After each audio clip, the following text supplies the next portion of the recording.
Sheriff Clarke, we've had a couple of delays here. Sorry for the couple of minutes wait that you're with us, and let's get you right on, Sheriff. How you doing this morning? Good. So Dallas is done.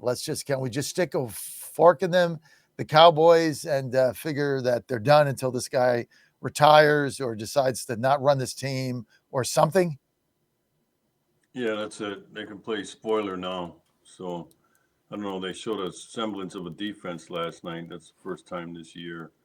Brought in some new players. See, this should have been done in the offseason, knowing that they didn't have a good push up front. And it all starts there with defense. And they fiddled around, and now they have some beef up front with Kenny Clarke, Quinion Williams, and a Sigua. But it's deep in the season now, so that's typical when you have a GM who doesn't know what he's doing, and that's Jughead Jones. You get stuff like this. I mean, it's a sad state of affairs because they have a decent offense. I mean, they Yeah. put up 33 last night on Oakland, or I'm sorry, Vegas. So they have, but defense has been the issue. I'll just stick with the NFL a minute. Kansas City Chiefs might not make the playoffs. I mean, isn't that hard to fathom? Like they actually could not make the playoffs based on what is going on. They're certainly not going to win the division. They're 3.5 games behind Denver, three games in the L column. That's not going to happen. So they're going to have to go on the road, even if they make the playoffs. Did anybody see that coming? Well, look, they had a nice 10-year run. Yep. Won a division, I think, 9 straight years, and it's inevitable at some point. It runs out. You get Right. old, and that's what's happening. And not only are they getting old, but other teams have gotten better with youth. So I still think they'll find a way to get in because it's who they are. Mm-hmm. But I won't be shocked if they don't get in. I mean, it won't be Mm-hmm. the first time that a team was in the Super Bowl one year and didn't even make the playoffs the next. Doesn't happen often. Mm-hmm. But they got to rebuild. We might be seeing Andy Reid in his last season because I don't see him wanting to be part of a rebuild. No, he's not good. Yeah. I mean, with all he's done and all the championships and Super Bowl rings he's got, why would you go part of a rebuild? He's a little bit up in age. So I don't see that. Okay, another gambling scandal. We've got now four college basketball teams. I think Mississippi Valley is one of them, a couple others in there. We got four, not top tier, but four college basketball teams. You sent me one article, and thank you for that. And one of the players basically said that he gambled to get quick cash because they didn't give him any NIL money. Is that now where we are in college John, athletics? all you have to do is go back to my appearance last week, and I said, you can check the tape. I said that the one of the byproducts of the NIL is the guys who aren't making big NIL money. They got to find money some kind of way. They got to make money some kind of way. And I said this may lead to. I said this, John. I said this may lead to some lower tier players or lower tier teams getting involved in the gambling, in the point shaving. I predicted that because it was easy to predict. Mm-hmm. This is a mess. It's going to grow. I also said this last week. All you really have to do is, if I didn't connect this morning with show last week's interview, I also said that this was just the tip of the iceberg, that there's more of this, and there will be more of it. It's not going to stop. It's not going to end. It's something now that these schools are going to have to live with. And don't be surprised. Don't be shocked if at some point this doesn't reach the professional level. And what I'm talking about is, not poker games and prop bets, but point shaving. It's inevitable. Well, you look at what happened to the two Guardian pitchers, Clase, the closer. We talked about this last week, and Ortiz, the starter. I mean, you can't imagine that this is the extent of it. I mean, the greed, taking $5,000 when you're making $20 million. But it was the NIL kid, and I forget the team he was on. I think Mississippi Valley. I mean, none of the teams were, top tier Big 10, Big 12, SEC teams, ACC. It was all mid majors. And basically their thing is, look, they got money, I didn't, therefore I'm entitled to getting some money, so I'll just gamble. I mean, I'll just throw games, or not throw games, but I'll point shave or whatever, because they got the NIL money, I didn't, I'm entitled. And then he says, well, I did it. I did it because I have a child. I can't feed my child. And then he has a text and says, I'm getting $5,000. Meet me at Saks Fifth Avenue. What the hell is that? Well, I'm not buying that sob story. He's not the first college kid that's had a child or had a baby that they had to support. Where's the family, for heaven's sakes? Helping out, pitching in. I'm not going to allow this guy to rationalize his behavior that he's trying to feed his child. Why doesn't he go get a job at a fast food restaurant? Do anything he can that is legal means to be able to support his kid. I understand hardship, but like I said, this is not the first time that a college kid is facing hardship with his family. A lot of these kids come from poor families, but that doesn't. I'm not going to allow them to rationalize it away by saying, "Hey, I had to feed my family. My family's struggling." I get all that, but at the same time, why is the first thing that they lunge for or reach to is some illegal way to try to fill that gap that he's talking about? I'm not buying it. Uh, if he wasn't at this school on scholarship, he wouldn't be able to point shave. He wouldn't be able to engage in this stuff. So it's a privilege to that he has, and he squandered that privilege. Um, I get it, I really do, but I'm not going to let him rationalize it away, because this is not just this kid. It's not. This is endemic.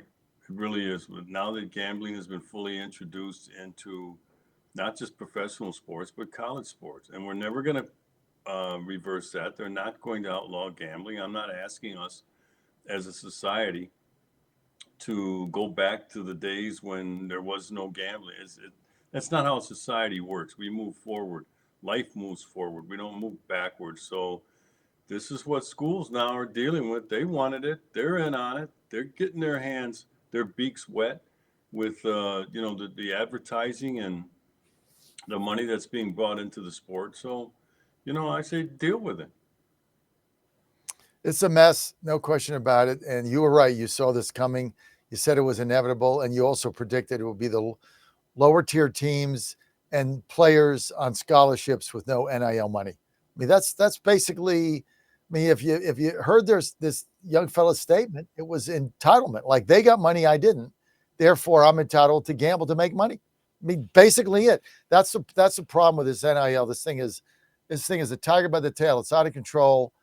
We don't know where it's going, but it's not good. There we go, Sheriff back now. Let's get to the midterms here, right? Indiana just caved.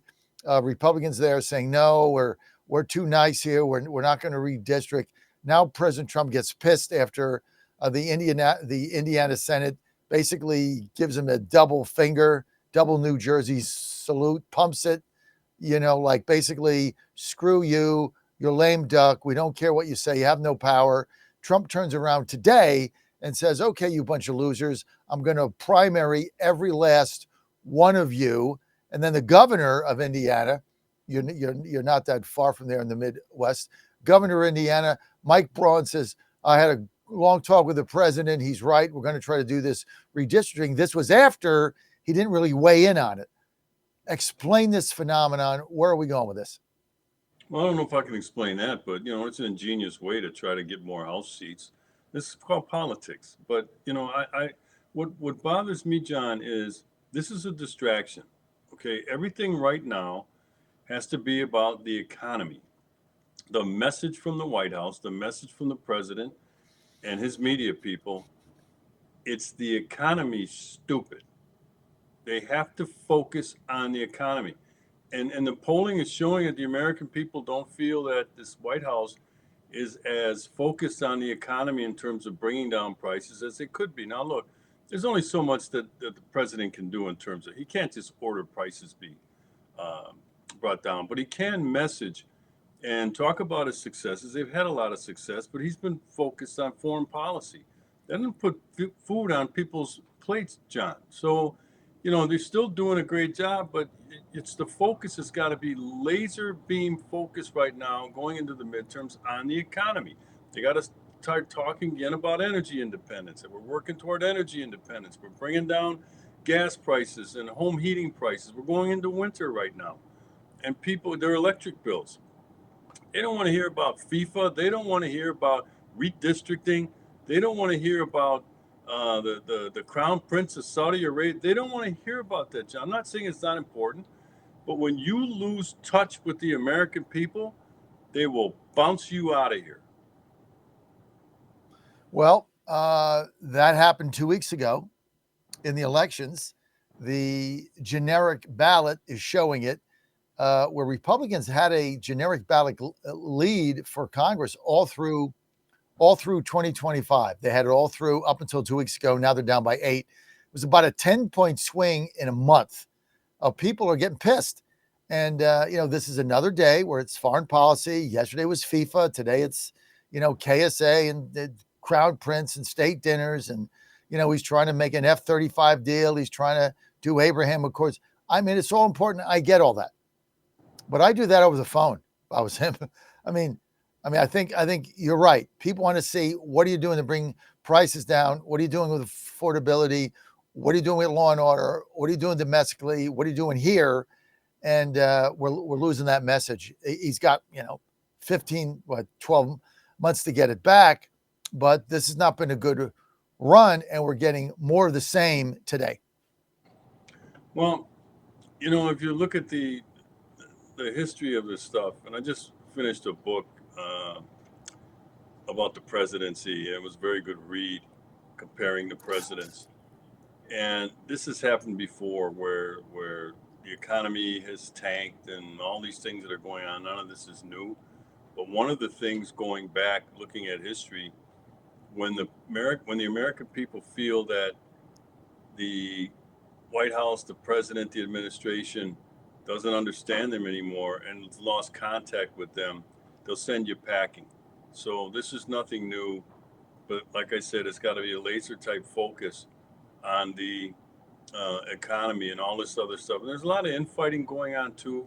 And just makes me shake my head, this latest flap with Marjorie Taylor Greene and the president. It's just, let me remind your listeners and your viewers of something I said not too long ago. There's 3 enemies of success. All right. Arrogance, overconfidence, and division from within. And right now, that third element of division from within is really starting to bog down this mega movement and all the momentum that the White House and the president, I still support him 100%. But it doesn't mean that I shouldn't point out some things that, hey, there's some storm clouds on the horizon. And that infighting is biting them right now. Okay. Now, Marjorie Taylor Greene is having a fit for who, I hear, because he wouldn't back her running for Senate or governor, whatever. And now she's taking her, toys or her glove and she's going home. She's taking her ball and she's going home. That type of attitude. You don't have to display this publicly. That appearance on The View, that was a middle finger to Trump. That was an in your face to Trump. She knew going on The View and sucking up to those wenches, she knew that would make headlines. And you don't have to display this. It's not about her. She's got to realize she's a congresswoman from a small district in Georgia. She's not the president. Only the president can act big. All right. And then one of the things not in her favor, Trump's not running again. He doesn't have to worry about her support. He doesn't have to worry about all these other things. He's not running again. So, this thing about where the president has said, I'm going to primary everybody, all that infighting, it's got to stop. Have those things behind closed doors and, keep it out of the public. Keep the focus on the economy, the economy, the economy, the economy. That's what it is right now. So the three enemies of success, you said: arrogance, overconfidence, and division from within. Right now, we have a lot of division from within between the Tucker Carlson and this one and that one, and It's the every week. I mean the Israel thing, and now the Marjorie Taylor Greene thing. But I agree with you 100%. I mean, I have said all week I don't like the flap here. I just want it to go away because it doesn't help us win the midterms. It does nothing to help us. But I also understand, you give the president the middle finger, and he's going to react. And he's been very good to her, and she's been good to him at times. But he's been good to her. And so to go on The View and just like stick it up his ass publicly, I really thought that was a terrible move. Just look, things are not working out. Keep it private. Do what you got to do. Help the movement. You can disagree on Epstein files. You can disagree on, H-1B visas. I don't agree with the president on H-1B visas. I'm the biggest detriment to that there is. I hate them. I think they should be banned. So, we're not going to agree on 100%, 95% is great, right? So, I mean, but she should have just kept silent and gone about her business. Even Massey yesterday coming out and saying, oh, isn't winning great? Like, shut up, dude. Okay, nobody cares what you say. You're a jackass. Just shut up. But these people can't shut up. They got to get the limelight. I mean, the best thing about a victory is when when Gale Sayers would score a touchdown and he would hand the ball to the ref, right? No spiking, no dancing. He'd hand the ball to the ref and go sit on the bench, wait for the next opportunity. I mean, that's what should be happening here. You got the Epstein files released. Okay, you did what you thought was right. Sit down, put in your card, make your vote, and go home. But no, they got to do a victory dance right in Trump's face. What is the purpose of this? Well, it's ego, and Marjorie Taylor Greene, like I said, she's got to realize this isn't about her. She's just a congresswoman from a small district in Georgia. She's not the president of the United States, for heaven's sakes, and she never will be. She may want to run for the Senate. I don't know. The story I heard, Trump showed her the polling, and she can't win. She can't win if she wants to run for governor. So he needs her vote in the Congress, and he wants her to stay there. But she's not done with this. Next thing you know, she'll start voting against some of the stuff that that's going to happen through Congress. She's disintegrating before our eyes. Yep. And a lot of it has to do with the fact that these people get to Washington D.C. and then they get full of themselves. And they just think they're bigger. They just think they're bigger than the. They think they're bigger than the movement. They get this huge social media following. It makes them a lot of money. All of a sudden, they're millionaires because all the money they're getting from social media, TikTok or whatever. So they become sensations unto themselves, unto a small cadre of people, and that's basically where it is. It's not helpful. I mean, I said the other day, really simple. I got the simplest way now to evaluate anything between now and November.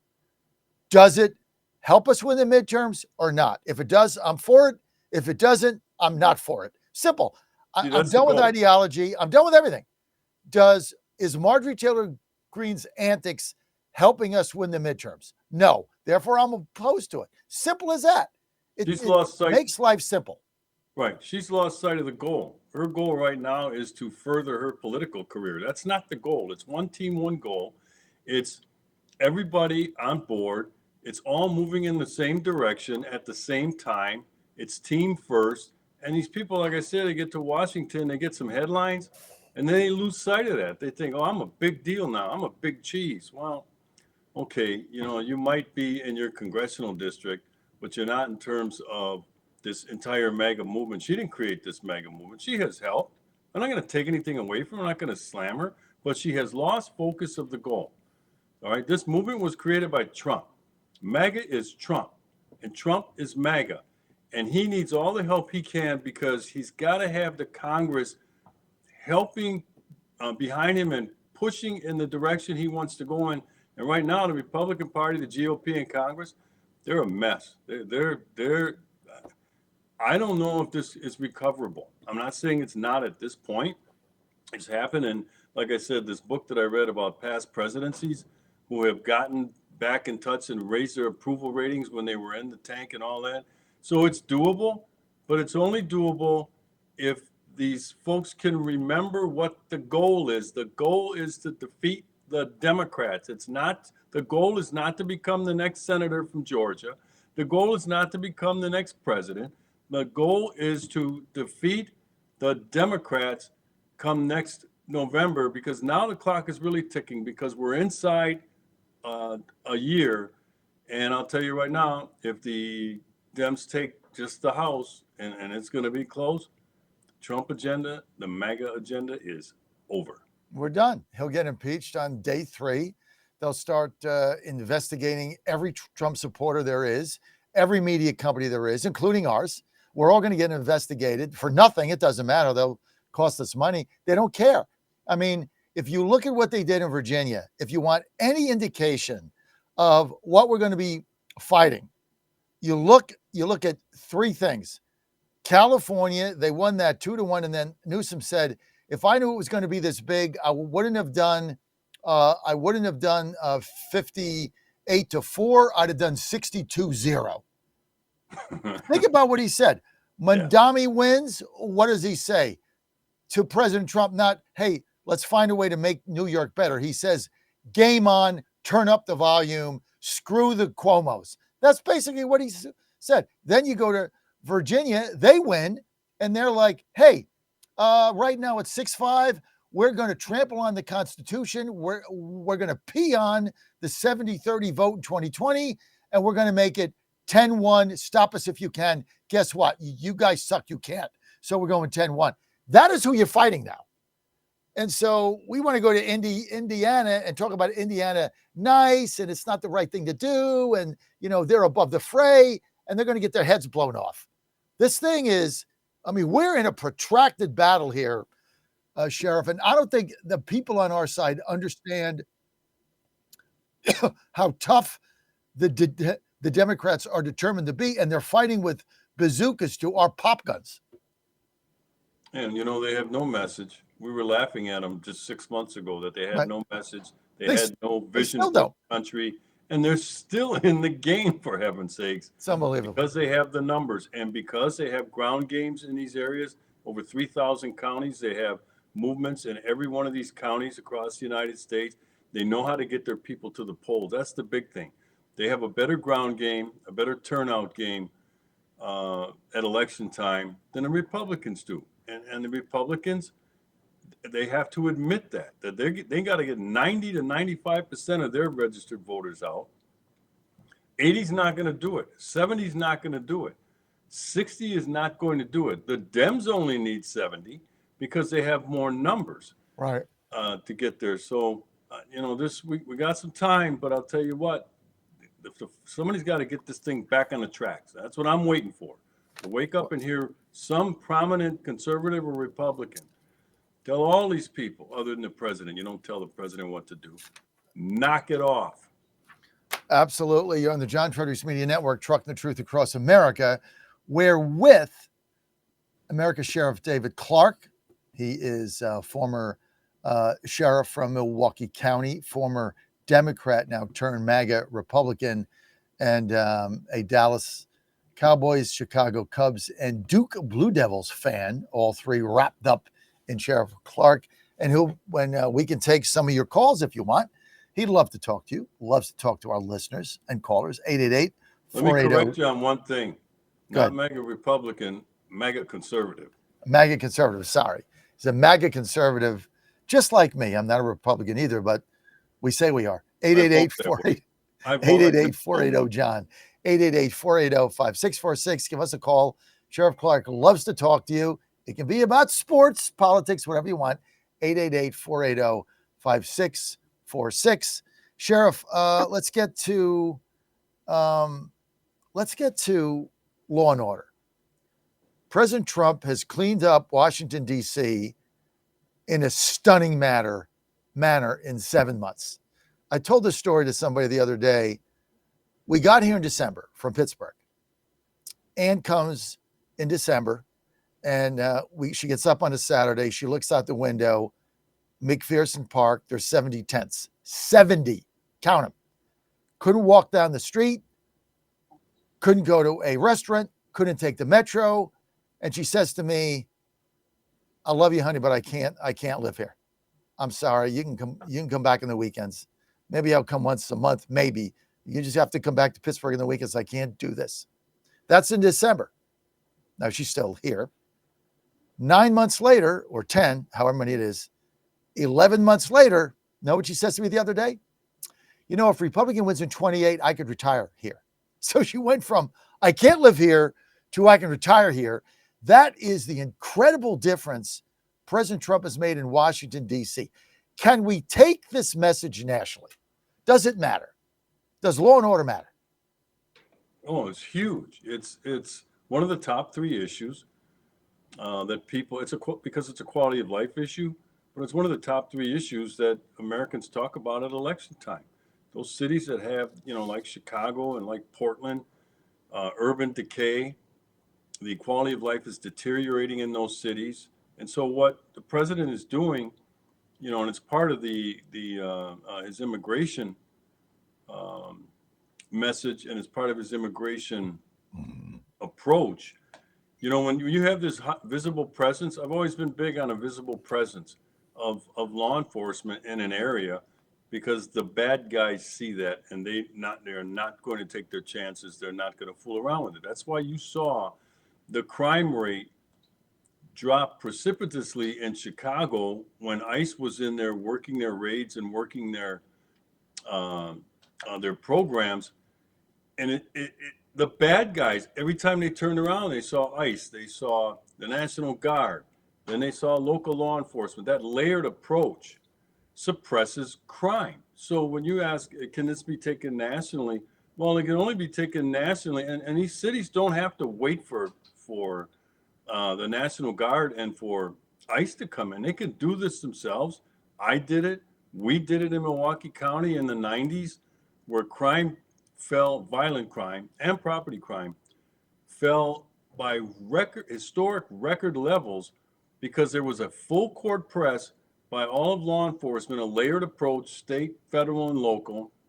We kept the pedal to the metal, and we kept the bad guys on the run. But, going back to your question, yeah, this can be taken nationally. Again, it's part of messaging. And, but, some cities are resisting. Chicago put up great resistance politically.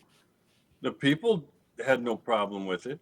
But, the politicians, Pritzker and Johnson, and then you go to Portland, you go to Seattle, some of these other, LA, same thing. Poor political leadership. They don't care about the people. Crime doesn't affect politicians because they don't live around crime. And you know what, John?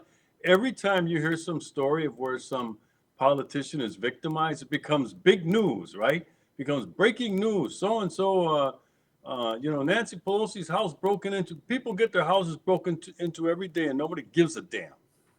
Okay, except for this president. So it's that arrogant attitude that these politicians have. And it's why they can be that way, because it doesn't affect them for the most part. It's not where they live. It's not where they go. It's not where they hang out. But it is for the everyday American. So I'm glad to see that the president is staying on this thing. Crime has dropped in every city they've been in with this immigration enforcement. Violent crime has dropped tremendously. So yeah, it works. It's worked before. I'm not shocked at any of this, but the crime rate falling. Keep it up. Ignore these people. The people are behind silently. They have to be. They don't want to get in the way of these marauders on the left. So just keep doing what you're doing in terms of the law and order. It's going to be a big issue in the midterms. It always is. Like I said, it's always one of the top three. So you're going to help me. You and I are going to take this message national. We're going to figure out a way to do this. I'm determined to do it because I live here and I've seen it with my own eyes. And there's no better testimony than people that are involved in it and live here. And this is their permanent residence. This is my home. And so you and I are going to find a way to take this nationally because this is going to be, I agree with you. It's going to be it's going to be affordability and law and order. It's going to be affordability and safety.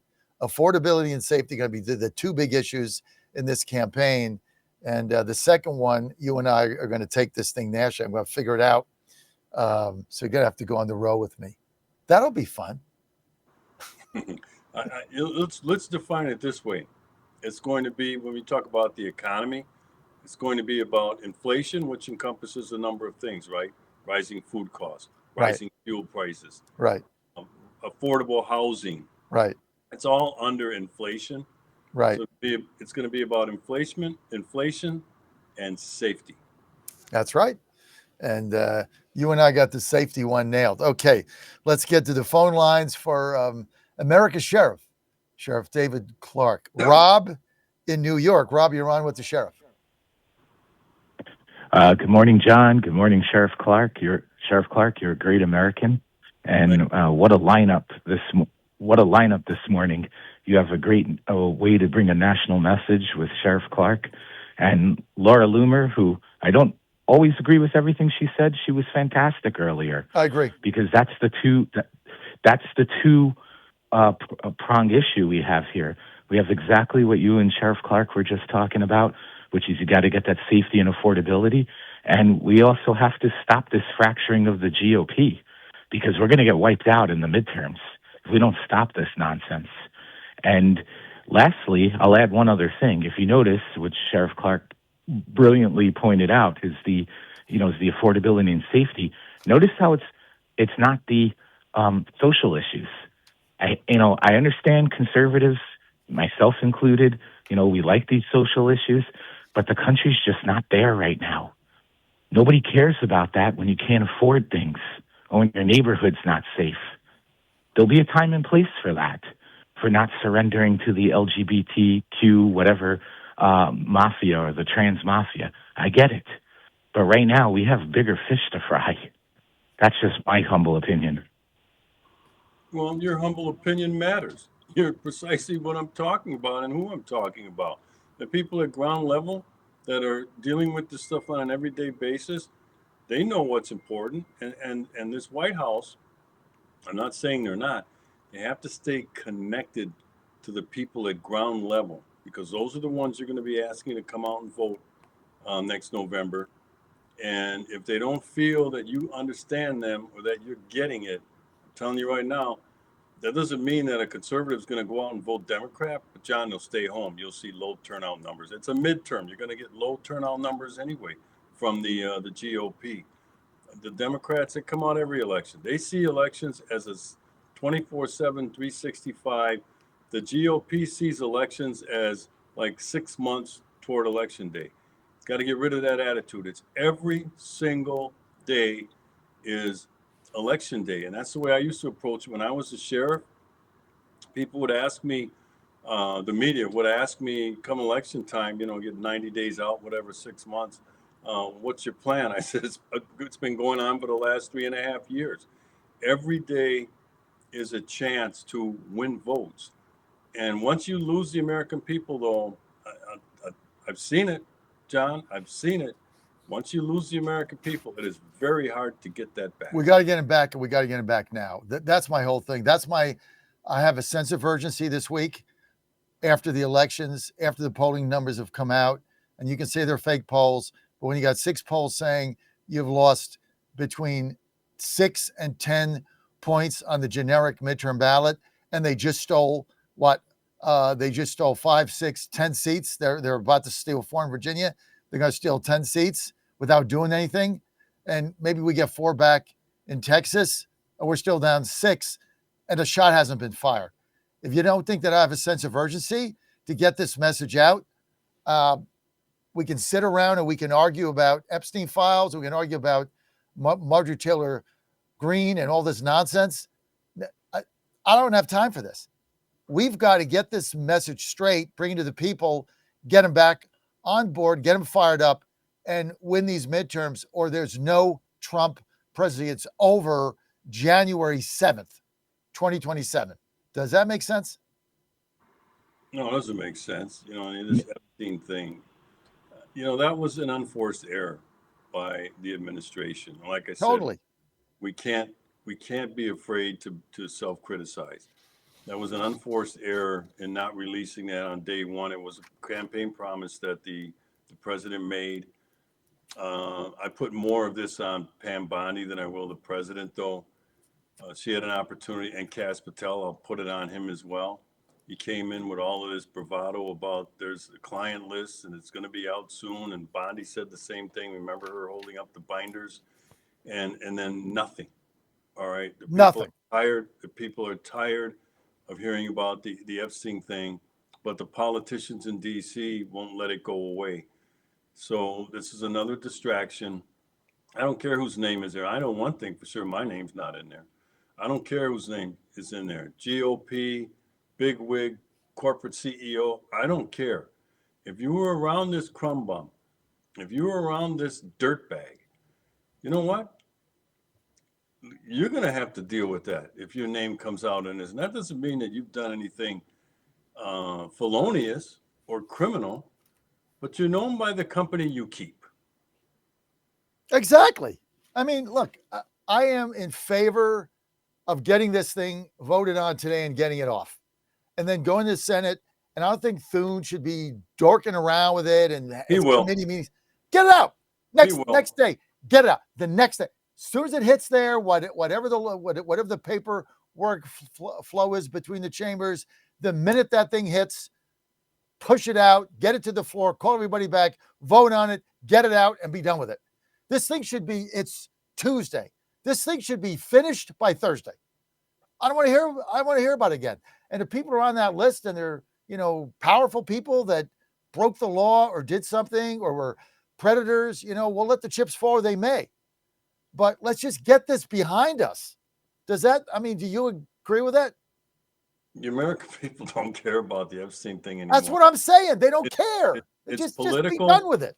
It's political theater. There may be some criminality element to it, but it's basically political theater. People are concerned about just a handful of things: the price of energy, whether it be your electric bill, whether it be your home heating bill, whether it be gas in your car, the price of food when you go to the grocery store. That's what they care about. Rising rents, rising interest rates, so on and so forth. They don't care about Epstein. I think the president understands that. He knows they don't care, and sometimes he says some things which, people say he's kind of callous. No, he's not. I go, the American people don't care about Epstein.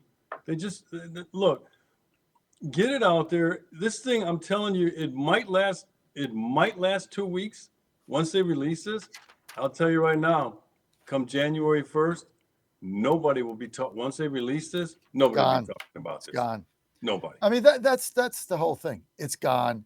Okay, we want to get back to focusing on what matters: energy, electric bills. I mean, electric bills are becoming a problem now for a lot of communities with these data centers. They're going up like crazy. Then we've got to deal with healthcare. We got the Obama subsidies running out. Look, I like what Brooke Rollins is doing with SNAP. I mean, identifying the fraud that's going to eliminate that. You got to get that out of the system. People getting double payments, dead people getting it. I mean, the whole Obamacare thing's a mess. The subsidies are a mess. But look, people can't get up January 1st and have their insurance rates triple. I don't know how we got here. Doesn't matter to me, right? We got to get an off ramp. We got to get this figured out, and we got to get it figured out now. And I'm all for selling F-35s to Saudis. Yes, yay. That's a good thing. I'm all for peace in Israel and peace in the Middle East. Yes, yay, Abraham Accords. When these meetings are done, let's get back to getting down energy, electric bills, utilities, prices, food, housing, and then we got somewhere to go. Interesting story quickly here. I went to the grocery store the other day. I like to cook, and I make a mean pot roast. And it's getting that time of the year, get into fall and winter, where it just seems to taste better. And I went into the grocery store to get a chuck roast. John, I was shocked by the price because I bought chuck roast before, and I know what they usually cost. It's an affordable piece of meat, beef. You heard about rising beef costs. I went in and saw $26 for a small chuck roast. I said, "You got to be kidding me. I bought this stuff before, and it was never $26 for a chuck roast." Those are the things, John, that when people are out here everyday American, this is what they're facing. Can you imagine, trying to feed a family of 3 or 4 or 5? You're going to have to get a little bigger chuck roast. Well, we got to get these prices down, for heaven's sakes. I know there's some issue with the beef prices, but the White House better start listening. Go in the grocery store once in a while, and you'll experience. John, I experienced this crap. Okay, I've always keep my finger on the pulse of the American people, and I'm not running for office, but I understand them. It's kind of in my nature, having had to run for election. Stay connected to the base. And I always did, but you know what? I didn't buy the chuck roast. I went another route. I said, I'm not doing this. What did you buy? And it's not that I can't afford it, John. What I bought was a combination of ground pork, ground beef, and then some veal to make a meatloaf. Why? It goes further. All right, let's get to Rob in Clarion County, Pennsylvania. Rob, you're live with the sheriff. Well, yes, I'd like to say I'm a big Trump supporter, but I agree with you. My property taxes went up a whole lot, and my electric bills went up a lot. And Trump lowered gas prices, but they just put a 50-cent tax on them in Pennsylvania. So I'm getting further behind than before. And I think we got to, like you said, get this economy and get prices down. And wages up. And wages up, yes. Deal with inflation is got to get wages up, more jobs. More yeah. people. So I get it. But your callers, John, they're nailing it. This is what's on their mind. It's not Epstein, you notice. It's not on Marjorie Taylor Greene. It's not on the Crown Prince. It's not on the new East Ballroom. It's not on any of that. It's on the economy, and it's on safety. I haven't had a caller in a month call up about Epstein, Green, KSA, MBS, none of that. I mean, they call for one reason. Well, H-1B visas, which are taking our jobs away, and prices in some category. That's it. I mean, that's what's on people's mind. And if we don't figure this out, I mean, I've said this now for about a month since this Mandami thing. You got to take this guy seriously. He had a message. Now, he's a communist. He had a communist solution, but he had a message. We need a Mandami of the right. We need a Mandami of MAGA. We need to be talking about the same things, but with our solutions that work. His don't. His will fail. The city will go bankrupt. Trump will have to bail him out. It's going to be chaos. That's what's going to happen. On the other hand, we have to get an antidote to this, and we got to get it fast. Sheriff Clarke, thanks for being with us. You can follow the sheriff on at americasheriff.com, americasheriff.com. Sheriff, final question. Are the Cubs going to sign Kyle Tucker? Yes or no? No. Thank you. Got to go. Michael Patrick Leahy next. See you tomorrow, bright and early.